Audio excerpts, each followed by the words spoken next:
Everyone, আসসালামু আলাইকুম। New একটা ভিডিও নিয়ে আপনাদের সামনে চলে আসলাম। কুরবানি ঈদের ব্লগ এটা একটু দিতে লেট হয়েছে, তো কিভাবে গেলাম এবং যে কি করলাম এই ব্লগে থাকছে, সব দেখতে থাকুন। তো কুড়িল থেকে আমরা সেঞ্জি নিয়ে নিলাম ফেরিঘাটের উদ্দেশ্যে। আর এখানে অন্ধকার হয়ে আসছিল কারণ বৃষ্টির আবহাওয়া, কিছুক্ষণের মধ্যে বৃষ্টিও চলে আসবে। এটা ছিল 300 ফিট রাস্তা। যেই কথা সেই কাজ, বৃষ্টি কিছুক্ষণের মধ্যেই শুরু হয়ে গেল এবং প্রচণ্ড বৃষ্টি ছিল। আর ওই দিন আমরা যেতেই পারছিলাম না বৃষ্টির কারণে। তারপর যে লোকটার সেনজি ছিল তিনি আমাদের একটা জায়গায় নিয়ে যায় এবং সেখানে সেনজিটাকে অবস্থান করায়। আমরা সেখানে একটু ওয়েট করছিলাম বৃষ্টি থামার জন্য। এবং দেখুন এখানে কি পরিমাণ বৃষ্টি হচ্ছিল, পুরো চাল টাল সব উড়িয়ে যাওয়া অবস্থা হয়ে যাচ্ছিল। তারপর সেনজিতে বসা থাকা অবস্থায় আমার পুরো বোরকা একদম ভিজে পানি বের হচ্ছিল। তো এখানে আমি সব পানি বের করে নিচ্ছিলাম বোরকা থেকে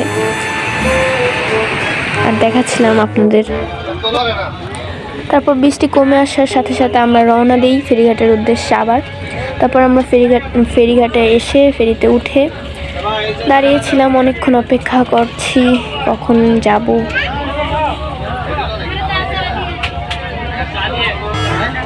অনেক মানুষ ছিল কারণ সবারই বাড়িতে যাওয়ার একটা আগ্রহ থাকে ঈদ উপলক্ষে। তো সেই কারণেই ফেরি থেকে নামতে আজান দিয়ে দেয় এবং আমরা বাড়িতে চলে আসি। তারপর দিন সকালে এখানে আমি বাইরে বের হয়েছি আপনাদের সাথে আমাদের গ্রামটা ঘুরে দেখানোর জন্য। তো এখানে ছিল একটা মাঠ ফার্স্টে, তারপর এখানে ঈদগাহ মাঠ ছিল যেখানে ঈদে নামাজ পড়ানো হয়, দেন জানাজা নামাজ পড়ানো হয় ইত্যাদি। তো আমি এটা ঘুরিয়ে দেখাচ্ছিলাম এবং ভালো করে দেখানোর চেষ্টা করছিলাম। ঈদগাহ মাঠের সাথেই ছিল একটা মসজিদ যেটা অনেক সুন্দর ছিল। এখানে এই এলাকার মধ্যে এই একটা মসজিদ যেখানে সবাই মিলে নামাজ পড়ে। তো এই মসজিদটা আমি দেখাচ্ছিলাম। তারপর এদিকে আমি চলে আসি, আর এদিকে হচ্ছে নদী যেখানে সবাই মিলে গোসল করা যায় এবং মজা করে অনেক মানুষ।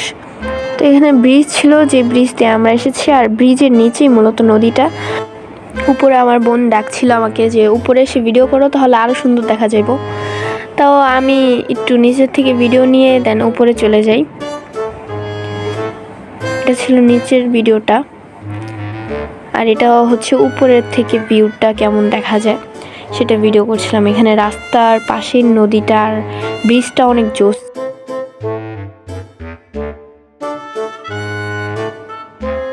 এগুলোই দেখে দেন আমাদের বাড়ির সামনে রওনা দিই বাড়িতে যাওয়ার উদ্দেশ্যে।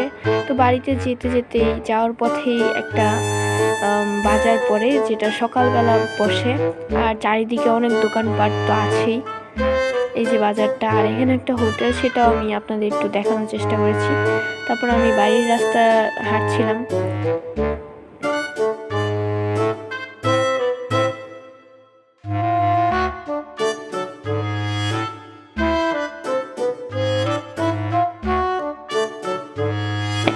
এসেছি, এটা একটা স্কুল, নার্সারি স্কুল, যেটা কিছুদিন চলে আর কিছুদিন চলে না। তো স্কুলের ওই পাশেই আমাদের বাড়ি, আর স্কুলের ওই সাইডে হচ্ছে অনেক সুন্দর ক্ষেত আছে, অনেক ফসল আছে। তো তারপর দিন ছিল চান রাত। তো চান রাতের দিন সকালে আমি এখানে বসে রুটি কাটছিলাম, আর এখানে একটা গরু এনেছিল কারা যেন, সেটা দেখাচ্ছিলাম। চান রাত উপলক্ষে আমি মেহেদি দিয়েছি। তো আজকের ভিডিওটা এতটুকুই। ভিডিওটা দেখে কেমন লাগলো অবশ্যই কমেন্টে জানাবেন, লাইক দিয়ে সাবস্ক্রাইব করে পাশে থাকবেন। আল্লাহ হাফেজ, আসসালামু আলাইকুম।